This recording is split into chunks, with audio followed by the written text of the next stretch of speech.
Hello everyone, नमस्कार। लोधई classes के BA platform पर आप सभी का बहुत बहुत स्वागत है। दोस्तों, बीए फर्स्ट ईयर में प्राचीन भारत के इतिहास वाली सीरीज को एक बार फिर से कंटिन्यू करने जा रहे हैं। काफी लंबे समय पहले हम इसके 21 लेक्चरों पर डिस्कस कर चुके थे, तो आगे का जो पार्ट बचा हुआ था उसे हम अब कंटिन्यू कर रहे हैं आपके एग्जाम को देखते हुए। तो उम्मीद करते हैं एग्जाम से पहले आप लोग भी अगर रिस्पॉन्स देंगे तो ये सीरीज पूरी हम एग्जाम से पहले कवर कर लेंगे, कंप्लीट कर लेंगे। तो आज हम लेक्चर नंबर 22 के रूप में जो है दोस्तों, आज हम एक टॉपिक पर चर्चा करेंगे जिसका नाम है भारत पर सिकंदर का आक्रमण। जी हाँ, लास्ट टाइम में हमने धार्मिक क्रांतियों के पर बात की थी, जिसमें हमने बौद्ध धर्म, जैन धर्म आदि विभिन्न धर्मों पर चर्चा की थी। वहां से स्टॉप कर दिया था सेशन को, तो आज से हम उसको फिर से कंटिन्यू करने जा रहे हैं। क्लियर है? तो आइए शुरू करते हैं अपने सेशन को। यदि आप नए छात्र हैं तो मैं प्रारंभ में ही थोड़ा सा टाइम लेकर के आप लोगों को बता दूं, ताकि कोई भी कंफ्यूजन ना रहे, क्योंकि बहुत सारे स्टूडेंट ऐसे हैं जो पहली बार सेशन को देखते हैं, तो उनको बताना मेरा है ना एक जिम्मेदारी टाइप का बन जाता है। तो दोस्तों, इस सेशन के माध्यम से मैं आप लोगों को एक फ्री एजुकेशन देने का प्रयास करता हूं, और फ्री एजुकेशन में कोई शॉर्ट वीडियो नहीं बल्कि डिटेल क्लासेस देता हूं। साथ ही साथ में उसी क्लास के नोट्स भी मैं आपको प्रोवाइड करता हूं। और बहुत अच्छी बात यह है कि अभी तक जो है इस प्लेटफॉर्म पर किसी भी सामग्री का कोई भी चार्ज, किसी प्रकार का चार्ज आप लोगों से चार्ज नहीं किया जाता, नहीं लिया जाता है। ठीक है ना? तो आप डिटेल क्लासेस और उनके नोट्स फ्री ऑफ कॉस्ट प्राप्त कर सकते हैं। क्या क्या ले सकते हैं? अब सवाल होगा कि क्या क्या आपको मिल सकता है इस चैनल पर। तो इस चैनल पर दोस्तों, यहां से हम थोड़ा आगे बढ़ते हैं। इस चैनल पर आप प्लेलिस्ट यदि विजिट करते हैं तो वहां BA first year, second year, third year सभी के जो आप ये लिस्ट देख रहे हैं, ये सभी सब्जेक्ट है जो मेरे द्वारा इसी प्लेटफॉर्म पर आप लोगों के लिए लाए गए हैं, पढ़ाया गया है। और सभी जितने भी सब्जेक्ट है सबके सब डिटेल क्लासेस के साथ में, डिटेल के साथ में हर एक के नोट्स उसी लेक्चर की डिस्क्रिप्शन में अवेलेबल है। और यदि आप सारी लिंक, सभी लेक्चरों की लिंक और सभी नोट्स एक ही स्थान पर चाहते हैं तो आइए मेरे व्हाट्सएप नंबर पर व्हाट्सएप कीजिए, वहां पर आपको लिंक मिल जाएगी। या फिर आप टेलीग्राम ग्रुप को ज्वाइन कीजिए, वहां पर डेली क्लासेस के अपडेट भी मिलते रहेंगे। तो व्हाट्सएप और टेलीग्राम की लिंक प्राप्त करने के लिए सेशन के लास्ट वाले पेज में मैं आपको वो सब कुछ देने वाला हूं, तो लास्ट तक रुकिए, फटाफट सेशन को कवर करते हैं। अच्छा, एक नोटिफिकेशन आप लोगों के लिए और था। यदि आप में से कोई भी छात्र प्रतियोगी परीक्षाओं की तैयारी करना चाहता है तो ध्यान दे, YouTube पर ही, इसी प्लेटफॉर्म पर प्रज्ञान हिंदी नाम का एक प्लेटफॉर्म है YouTube पर ही, उसे ज्वाइन कर लें। वहां पर आपको सभी प्रतियोगी परीक्षाओं से संबंधित महत्वपूर्ण क्लासेस आपको प्रोवाइड की जा रही है, वो भी मेरे द्वारा की जा रही है। ठीक है ना? चलिए आगे बढ़ते हैं, अब शुरू करते हैं अपनी क्लासेस को। ये आपकी विषय सूची है जिसके अकॉर्डिंग हम क्लासेस ले रहे थे। तो इसके अकॉर्डिंग देखा जाए तो अभी तक फर्स्ट यूनिट आपकी कवर हो चुकी है, कंप्लीट हो चुकी थी। सेकेंड यूनिट के भी काफी टॉपिक कंप्लीट हो चुके थे। 16 महाजनपद, मगध का उत्थान, भारत में धार्मिक क्रांति, जिसमें बौद्ध और जैन धर्म को हमने डिस्कस किया था लास्ट वाली क्लासेस में। आज से हम स्टार्ट कर रहे हैं भारत पर सिकंदर के आक्रमण वाली कहानी से। मतलब यूनिट सेकेंड को ही अभी चलेगी, 4-5 दिन और चलने वाली, उसके बाद में फिर ये थर्ड फोर्थ यूनिट फटाफट कंप्लीट करवा देंगे। ठीक है, ये आपका सिलेबस है जिसके अकॉर्डिंग क्लासेस चल रही है। आइए अब बात करते हैं टेबल ऑफ कंटेंट भी। Table of content that means कि आज के पूरे सेशन में हम क्या क्या पढ़ने वाले हैं। तो सबसे पहले हम बात करेंगे आज के सेशन में परिचय की, कि इस पूरे टॉपिक से संबंधित कुछ परिचय पर बात करेंगे, कुछ सामान्य तथ्यों पर बात करेंगे। सेकंड पॉइंट में हम बात करेंगे सिकंदर के भारत पर आक्रमण को लेकर के महत्वपूर्ण तथ्यों पर। थर्ड पॉइंट के रूप में हम बात करने वाले हैं सिकंदर और राजा पोरस के संबंध के बारे में, है ना, जो भी किस प्रकार से इनकी संधि हुई, किस प्रकार से इनका युद्ध हुआ, वो सारी बातें हम पॉइंट नंबर 3 में डिस्कस करेंगे। पॉइंट नंबर 4 में हम बात करने वाले हैं सिकंदर की सेना में विद्रोह के रूप में। इसके बाद हम लास्ट में बात करेंगे सिकंदर का वापस लौटना, वापस यूनान लौटना। तो इन 5 पॉइंटों के माध्यम से हम इस टॉपिक को कंप्लीट करने वाले हैं। अगली स्लाइड में मैं आपको कुछ प्रश्न दे रहा हूं, 2 प्रश्न विशेष रूप से है जो आज के टॉपिक से संबंधित है। तो इन प्रश्नों को जब भी आप पीडीएफ को डिस्क्रिप्शन से डाउनलोड करेंगे तो उसके बाद में पहले प्रश्नों को पढ़िए अच्छे से, उसके बाद में अंदर टॉपिक में एंट्री मारिए, ताकि आप लोगों का रिवीजन बेहतर तरीके से हो सके और आपको पता चल जाए कि किन प्रश्नों की फुलफिलमेंट जो है इन पॉइंटों के माध्यम से होने वाली है। चलिए, यहां तक क्लियर हुआ ना? तो अब क्लासेस को हम करते हैं स्टार्ट। और जो पॉइंट हमने अभी तक टेबल ऑफ कंटेंट में देखे हैं, ये 5 पॉइंट, इन 5 पॉइंटों में एक एक करके इन सभी को डिस्कस करना प्रारंभ करते हैं। ध्यान रखिएगा, पॉइंट बाय पॉइंट हमारा आगे क्लासेस चलने वाली है। चलिए, सबसे पहले हम देखेंगे परिचय। परिचय में कितना कंटेंट देना होता है, कितना क्या लिखना होगा, ये सारी बातें, सारे डाउट आपके आज क्लियर हो जाएंगे। परिचय में दोस्तों बेसिकली हमारा जो टॉपिक है, मेन टॉपिक, उसके शुरू से लेकर एंड तक की पूरी कहानी बहुत कम शब्दों में हमें बतानी होती है। और ये परिचय वाला पॉइंट हम कब लिख सकते हैं? जब टॉपिक की हमें बहुत अच्छी जानकारी हो। ठीक है ना? तो स्टेप बाय स्टेप करके अगर यदि आप समझने का प्रयास करेंगे, कहानी के रूप में यदि समझने का प्रयास करेंगे, तो ये हिस्ट्री है, एकदम बच्चों की तरह समझ आएगा। बहुत इजी कंटेंट रहेगा, बहुत इजी। और यदि आपने जरा भी कोशिश की रटने की, है ना, या एक पॉइंट छोड़ करके दूसरा पॉइंट पढ़ने की, यार ये इंपॉर्टेंट नहीं, ये इंपॉर्टेंट है, तो उसमें फिर आपको कहानी की लिंक पूरी टूट जाएगी, कहानी समझ नहीं आएगी। इसलिए एज ए स्टोरी इसको समझने का प्रयास करें। चलिए शुरू करते हैं। सिकंदर जो है दोस्तों, सिकंदर मकदूनिया के राजा फिलिप का पुत्र था। कौन था? मकदूनिया के राजा फिलिप का पुत्र था। राजा फिलिप ने यूनान के पश्चिम स्थित बर्बर जातियों के अलावा पूरे यूनान भाग को जीत लिया था। यहां पर एक बात सुनने योग्य है, सिकंदर के पिता का नाम था फिलिप, और जो ये फिलिप थे ये कोई साधारण पुरुष नहीं थे उस समय भी, ये बल्कि मकदूनिया के राजा हुआ करते थे। मकदूनिया कहां पर है? तो मकदूनिया दोस्तों जो यूनान, जिसे हम ग्रीस बोलते हैं, है ना, इंग्लिश में ग्रीस बोला जाता है, हिंदी में यूनान बोला जाता है, तो उसके जस्ट ऊपर अर्थात कि यूनान के उत्तरी क्षेत्र में जो है एक बड़ा सा राज्य है मकदूनिया। मकदूनिया के राजा हुआ करते थे फिलिप, और इन्होंने उस समय पूरे यूनान अर्थात कि पूरे ग्रीस को ही जीत लिया था, सिवाय यूनान के पश्चिमी भाग में जो बर्बर जातियों का इलाका था उसको छोड़ करके। इसके बाद में फिलिप के निधन हो जाने के बाद अर्थात इनके पिताजी का निधन होने के बाद में पुत्र सिकंदर 335 ईस्वी में राजा बनते हैं, राजगद्दी पर बैठते हैं। महान दार्शनिक अरस्तु का नाम तो आप लोगों ने सुना ही होगा।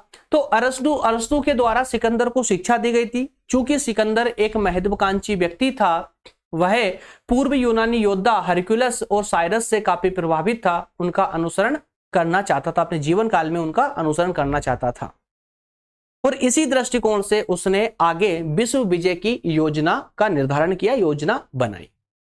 दैट्स ऑल, बस परिचय में आप इतना लिख देंगे पर्याप्त है।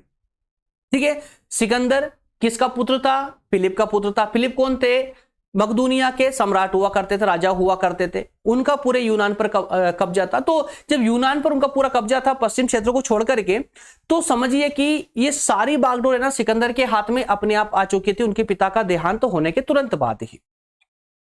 लेकिन सिकंदर फिलिप की तरह नहीं थे, बल्कि सिकंदर महत्वाकांक्षी व्यक्ति था। महत्वाकांक्षी दैट मींस कि कभी संतुष्ट ना होने वाला, और चाहिए।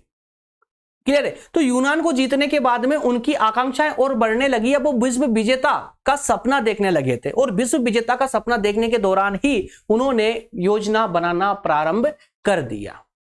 तो उनकी योजना का अब हम जो है सिकंदर के आक्रमण को लेकर के हम इस पूरे बिंदु में हम डिटेल में डिस्कस करने वाले हैं कि किस तरह से उन्होंने ये शुरुआत की थी विश्व विजय की, और किस तरह से भारत पर उन्होंने आक्रमण किया, और किस तरह से वो भारत लौटे। पूरी कहानी जो है ना आज के टॉपिक में 1 बाय 1 करके और स्टेप बाय स्टेप करके आपकी क्लियर हो जाएगी। तो आपकी कहानी शुरू होती है अब यहां से।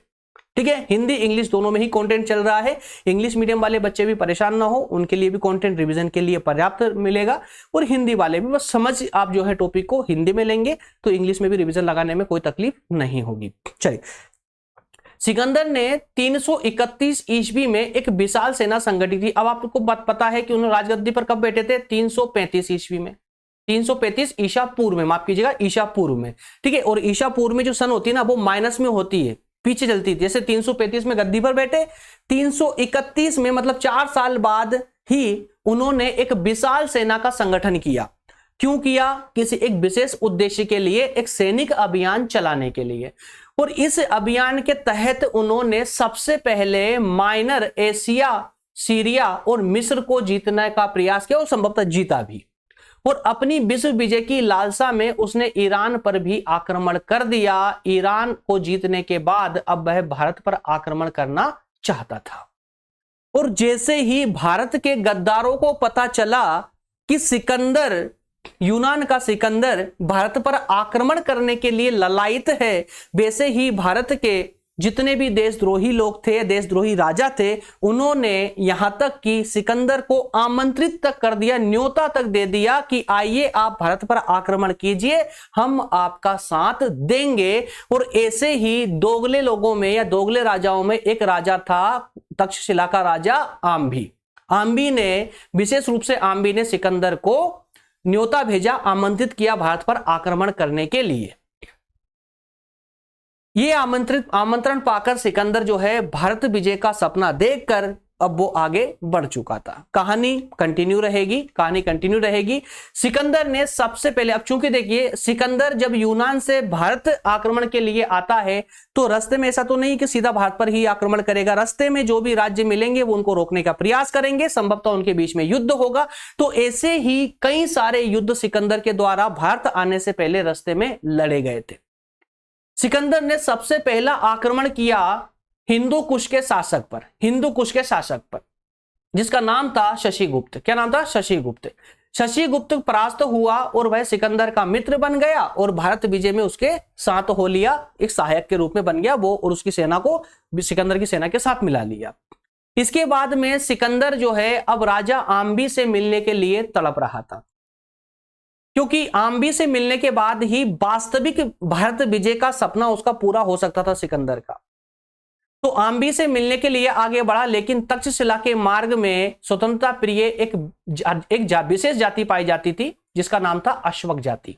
क्या? अश्वक जाति। और ये अश्वक जाति के लोग बड़े ही वीर और बहादुर हुआ करते थे। इन्होंने सिकंदर की सेना को रोकने का प्रयास किया, काबुल नदी की घाटी पर उनको रोका और रोक करके उनसे बड़ा ही भीषण युद्ध किया। हालांकि काफी रक्तपात होने के बाद में सिकंदर को भी शिकस्त देने के बाद भी जो है अश्वक जाति सिकंदर से हार जाती है, परास्त हो जाती है। लेकिन इस युद्ध के बाद भी जो अश्वक योद्धा बच गए थे वो आगे बढ़ करके उन्होंने अपने संबंधी मशक के योद्धाओं से सहायता मांगी और फिर से अश्वक जाति के योद्धा मशक जाति के योद्धाओं के साथ मिलकर के फिर से सिकंदर का सामना करने के लिए रण क्षेत्र में आ जाते हैं।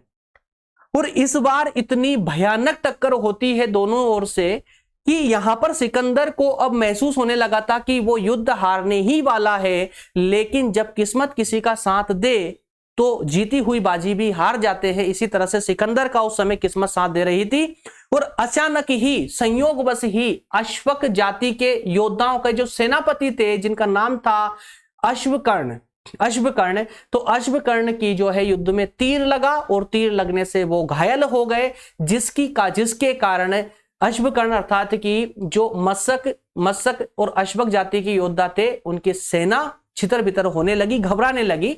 इस कारण से अब सिकंदर के पक्ष में युद्ध आ चुका था और यहीं से अर्थात कि अश्वक और मशक दोनों जातियों को एक साथ हरा देने के बाद ही सिकंदर की अब विजय का सूत्रपात शुरू हो चुका था। यहां से शुरू हुआ था, क्योंकि एक वास्तविक युद्ध जो है ना अश्वक और मशक के साथ में जब लड़ा गया तो वो वास्तविक युद्ध कहलाया और इस जीत ने सिकंदर को यकीन दिला दिया कि वह इस अभियान को आगे बढ़ा सकता है। मशक और अश्वकों को जीतने के बाद में सिकंदर पेशावर की ओर आगे बढ़ा, लेकिन पेशावर की ओर आगे बढ़ने पर फिर एक क्षेत्र आता है और उस क्षेत्र के राजा भी अश्वक राजा हुआ करते थे।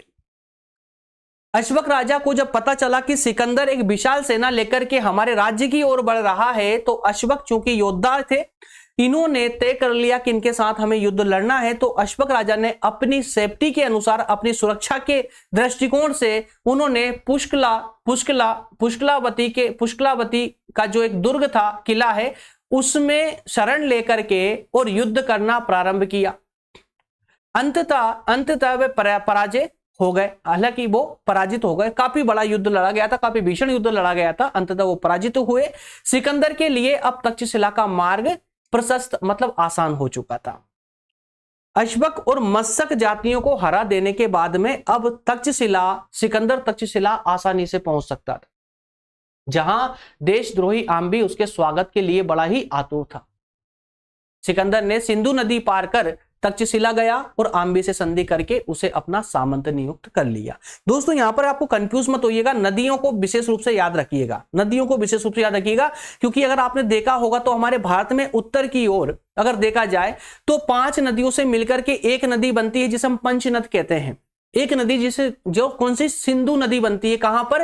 पाकिस्तान के क्षेत्र में जाकर के, वर्तमान पाकिस्तान के क्षेत्र में जाकर सिंधु नदी बन जाती है। उससे पहले की जो 5 नदियों के संगम से बनती है। ब्यास है, उसमें सतलज है ना, ब्यास सतलज 2-4 नदियों के नाम मुझे याद है। एक ब्यास नदी है, सबसे ऊपर आपकी सतलज नदी आती है सबसे उत्तर में, उसके बाद में आई थिंक ब्यास नदी आती है, फिर चिनाब नदी आती है और इसी प्रकार से ब्यास, सतलज, चिनाब और 2 नदी और कोई सी है एग्जैक्टली अभी याद नहीं आ रहा मुझे, बट 5 नदियों से मिलने के बाद में जो है सिंधु नदी बनती है। तो ये सिंधु नदी मतलब कि पाकिस्तान, वर्तमान पाकिस्तान के क्षेत्र से इसने एंट्री की और आम्बी से, तक्षशिला के राजा आम्बी से उसने मुलाकात की और तक्षशिला के आम्बी को अपना सामंत नियुक्त कर लिया और अपने युद्ध में उसको शामिल कर लिया ताकि वो भारत के खिलाफ, भारत के राजाओं के खिलाफ सिकंदर की ओर से लड़ सके। तो इस तरह से उसने भारत पर आक्रमण किया। ठीक है, अभी आक्रमण पूरा नहीं हुआ, अभी ध्यान सुनते चलिएगा। मैंने क्या बोला था, कंटेंट में आपको स्टेप बाय स्टेप दूंगा। इसका फायदा यह होने वाला है आप पढ़ पॉइंट में रहे, लेकिन जैसे ही एग्जाम में आपसे प्रश्न पूछा जाएगा, चाहे कैसे भी घुमाकर के प्रश्न आएगा, तो भी आप आसानी से आंसर दे पाएंगे जब आपको पूरी कहानी याद होगी। ठीक है ना, इसलिए मैं पूरी कहानी पर फोकस करता हूं। तो स्टेप बाय स्टेप अभी चल रहा है। ठीक है, सिकंदर का भारत पर आक्रमण, ये कहानी को थोड़ा सा यहां पर स्टॉप दीजिए। अब हम इसके अगले पॉइंट की ओर मूव करेंगे। अब मूव करेंगे, अभी ये पूरी तरह से भारत में एंट्री नहीं हुई है इसकी, याद रखिएगा, अभी पूरी तरह भारत में एंट्री नहीं हुई है। ये भले ही तक्षशिला पहुंच चुका है लेकिन अभी भी एंट्री नहीं हुई है, सिंधु नदी तक ये अटके हुए हैं महाराज अभी ये। आगे बढ़ते हैं, सिकंदर और राजा पोरस, जिन्हें शॉर्ट में पुरु कहा जाता है, पुरु कहा जाता है। अब जरा इनकी कहानी सुनिए। सिकंदर ने पुरु के पास राजदूत भेज, दरअसल क्या था कि जो ये केकई साम्राज्य के राजा थे पोरस, तो ये केकई साम्राज्य के राजा पोरस और जो आम्बी थे, तक्षशिला के राजा आम्बी, दोनों आपस में शत्रु हुआ करते थे। तो जैसे ही आम्बी से सिकंदर मिला और सिकंदर ने आगे की योजना उसको बताई, वैसे ही आम्बी ने सिकंदर को राजा पोरस पर आक्रमण करने की सलाह दी और उसे जीतने की सलाह दी। लेकिन सिकंदर ने डायरेक्ट, प्रत्यक्ष रूप से या कहे कि बिना कहे या बिना बताए आक्रमण करना उचित नहीं समझा और उसने, अर्थात सिकंदर ने अपना एक राजदूत भेजा। कहां पर? राजा पोरस के पास में, और उसमें संदेश भिजवाया कि आप जो है हमारी अधीनता स्वीकार कर लें, और अधीनता स्वीकार पत्र से नहीं बल्कि आपको स्वयं आकर के, प्रत्यक्ष रूप से आकर आप हमारे सामने खड़े होकर के फिर आप हमारी अधीनता स्वीकार कर लें तो हम आपसे युद्ध नहीं करेंगे। लेकिन चूंकि राजा पोरस बड़े वीर योद्धा थे, निर्भीक थे, डरते नहीं थे, उन्होंने इसे अपना अपमान समझा और उन्होंने जवाब में कहा, उत्तर दिया कि आपकी और हमारी अब मुलाकात युद्ध क्षेत्र में होगी और वहीं पर आप मेरा स्वागत कीजिए। इस तरह से युद्ध की रणभूमि एक बार फिर से सज जाती है। किस किस के बीच में? सिकंदर की सेना और राजा पोरस की सेना के बीच में। वीर राजा 50,000 पैदल, 3,000 घुड़सवार, 1,000 हाथी और 1,000 रथ और सैकड़ों हाथियों को लेकर के झेलम के पूर्वी तट पर जा पहुंचते हैं। कौन? वीर राजा पोरस। कहां पर? झेलम नदी के तट पर। आप समझिए, सिंधु नदी से कहानी आगे बढ़ चुकी है, झेलम नदी तक पहुंच चुके हैं ये। झेलम नदी के इस पार, भारत की ओर इस पार जो है यहां पर पोरू की सेना थी। अब ये खबर जो है ना वहां तक पहुंच चुकी थी, सिकंदर तक पहुंच चुकी थी कि एक ऐसा राजा युद्ध करने आ रहा है जिसने अभी तक कोई युद्ध नहीं हारा, जिसकी सेना के बड़े ही चर्चे थे उस समय में, उसकी वीरता के बड़े चर्चे थे। उस सिकंदर ने इतनी विशाल सेना झेलम नदी के उस पार देख करके हिम्मत नहीं की उस वक्त की झेलम नदी को पार किया जाए, क्योंकि उसको पता था कि यदि ये झेलम नदी इस वक्त अगर पार की तो इतनी विशाल सेना के साथ में है, ये हमें समाप्त कर देगा। लेकिन चूंकि भारत विजय पर निकले थे सिकंदर साहब और उन्होंने पूरी योजना अपनी बना रखी थी, कभी ऐसी स्थिति आती है तो क्या करना है। तो ऐसी परिस्थिति में उस समय बारिश हो रही थी, मूसलाधार बारिश हो रही थी। तो बारिश और अंधेरी रात की आड़ में उसने सीधे झेलम नदी पार करने की अपेक्षा वह 11,000 सैनिकों को अपने साथ लेकर के उत्तर दिशा की ओर उल्टा उत्तर दिशा की ओर बढ़ के और झेलम पार कर ली। नदियां चूंकि स्ट्रेट नहीं चलती है, घूमती है, तो उल्टी दिशा जाकर के झेलम नदी पार की, झेलम नदी पार करके, और अब वह उस क्षेत्र में आ चुका था जहां से पोरू पर हमला आक्रमण कर सकता था। अब यह खबर राजा पोरू को मिल जाती है कि सिकंदर अपनी सेना के साथ में झेलम नदी पार कर चुका है।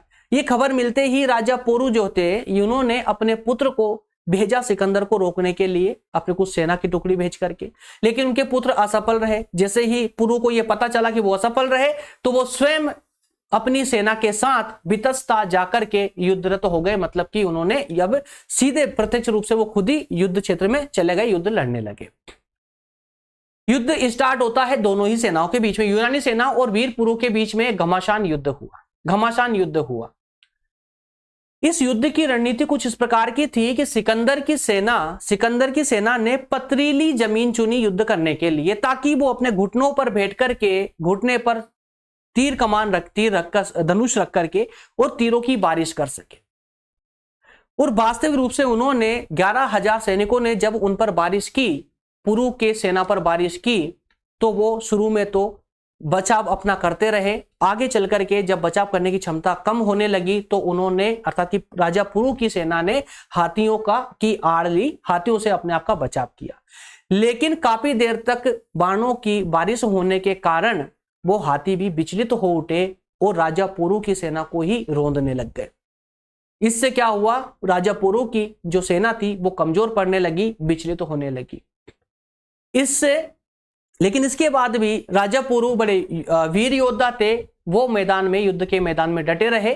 और उनका इस वीरता का गुणगान जो है ना, यूनानी लेखकों ने भी किया है। उन्होंने स्पष्ट रूप से कहा है कि हाथी पर एक 6 फीट का व्यक्ति बैठ करके जिस पराक्रमता के साथ में युद्ध कर रहा है, उस पराक्रम के बारे में भर भर के लिखा यूनानी लेखकों ने भी। अंततः सेना ना होने के कारण, उन्हें सपोर्ट ना मिल पाने के कारण राजा पुरु को बंदी बना लिया जाता है। बंदी बना करके सिकंदर के सामने प्रस्तुत कर दिया जाता है सेना के द्वारा। बंदी बनाए गए पुरु से, राजा पुरु के से सिकंदर ने सवाल किया कि बताओ आपके साथ कैसा व्यवहार किया जाना चाहिए।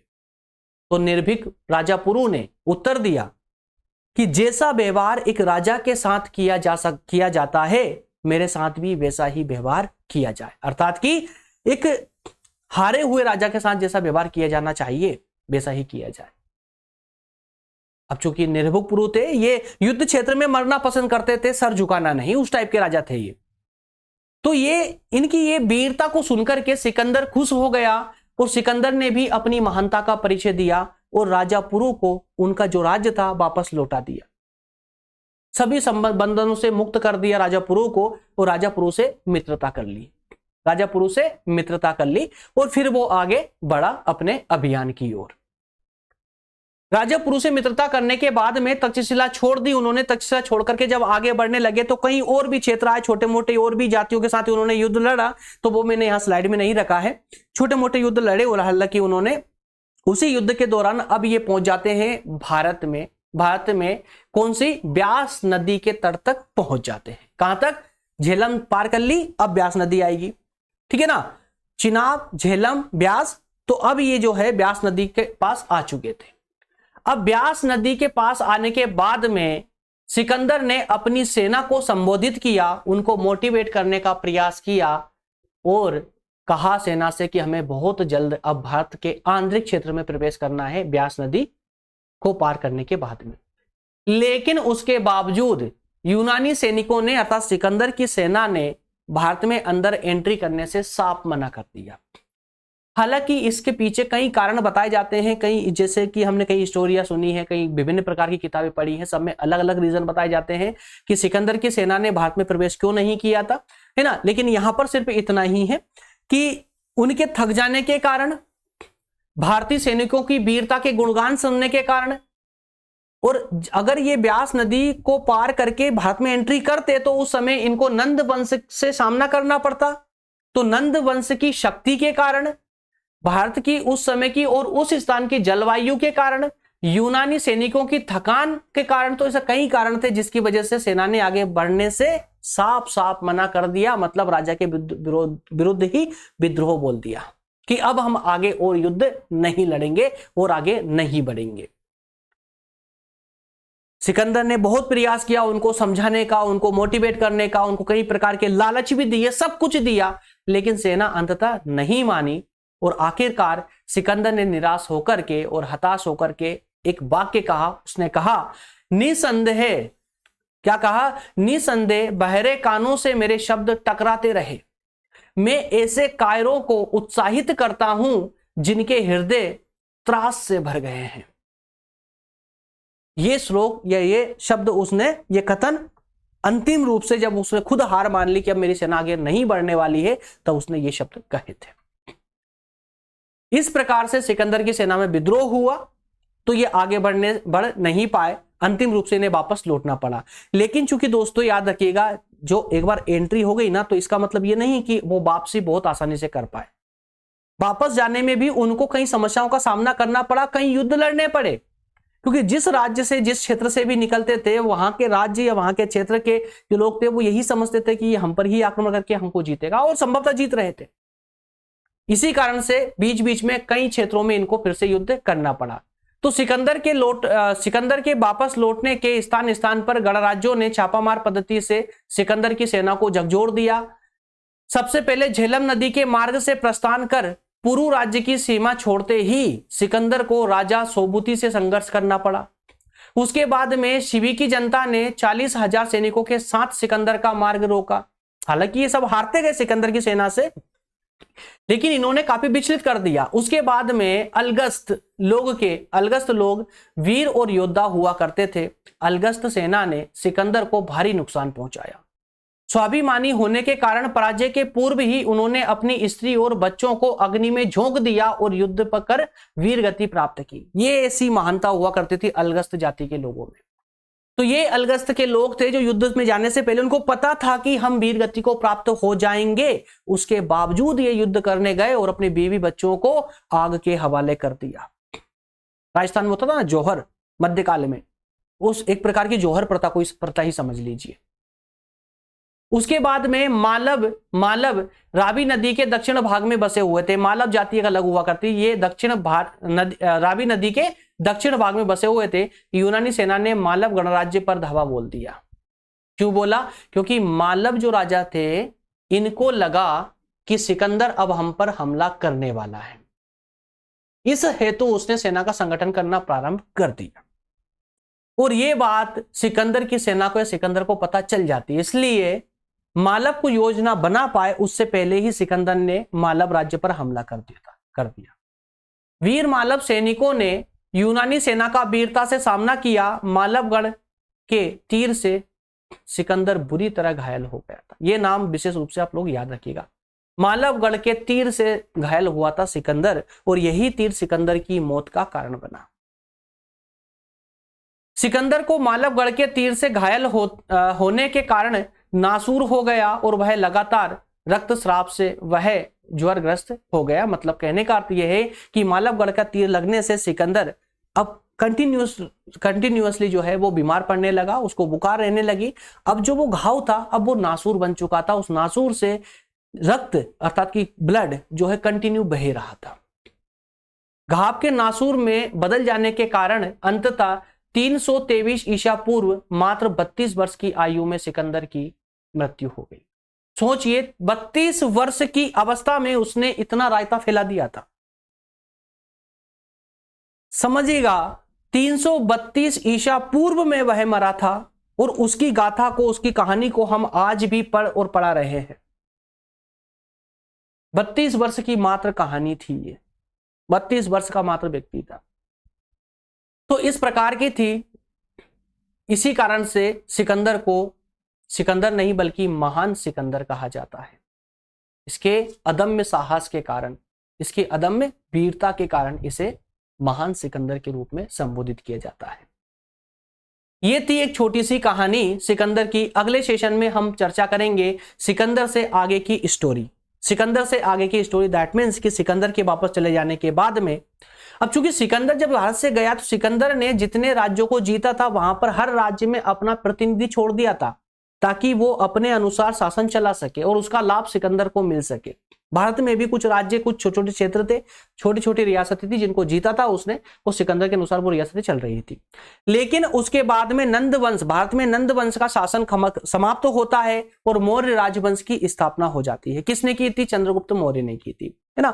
तो चंद्रगुप्त मौर्य के आने के बाद में चंद्रगुप्त मौर्य का एक स्वप्न था अखंड भारत की स्थापना का। अखंड भारत की स्थापना के तहत जैसे ही चंद्रगुप्त जो है अपने विजय यात्रा पर निकलते हैं, वैसे ही सिकंदर ने जितने भी राज्यों को, जितनी रियासतों को जीता था, वो सारी रियासत और राज्य सिकंदर के हाथ से निकल जाते हैं और पूरी तरह से वो मौर्य राजवंश का हिस्सा बन जाते हैं। ये सारी कहानी अगली कहानी में हम डिस्कस करेंगे, कल वाले सेशन में डिस्कस करने वाले हैं। ओके फ्रेंड्स, मिलेंगे नेक्स्ट सेशन में। तो मैंने जो आपको प्रारंभ में बताया था कि व्हाट्सएप नंबर पर आप मुझे कांटेक्ट करके, और आप कांटेक्ट दैट मींस की मैसेज करके ना व्हाट्सएप पर आप मुझसे लिंक प्राप्त कर सकते हैं। ये ऊपर आपको व्हाट्सएप दिख रहे हैं। इसके अलावा टेलीग्राम पर लोधाजी क्लासेस नाम से ग्रुप देखने को मिलेगा, इसे ज्वाइन कर ले ताकि आप लोग सभी क्लासेस की लिंक आप प्राप्त कर सके।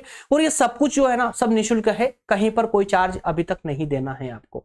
क्लियर है? ओके फ्रेंड्स, मिलते हैं नेक्स्ट सेशन में। बहुत धन्यवाद। Thank you so much.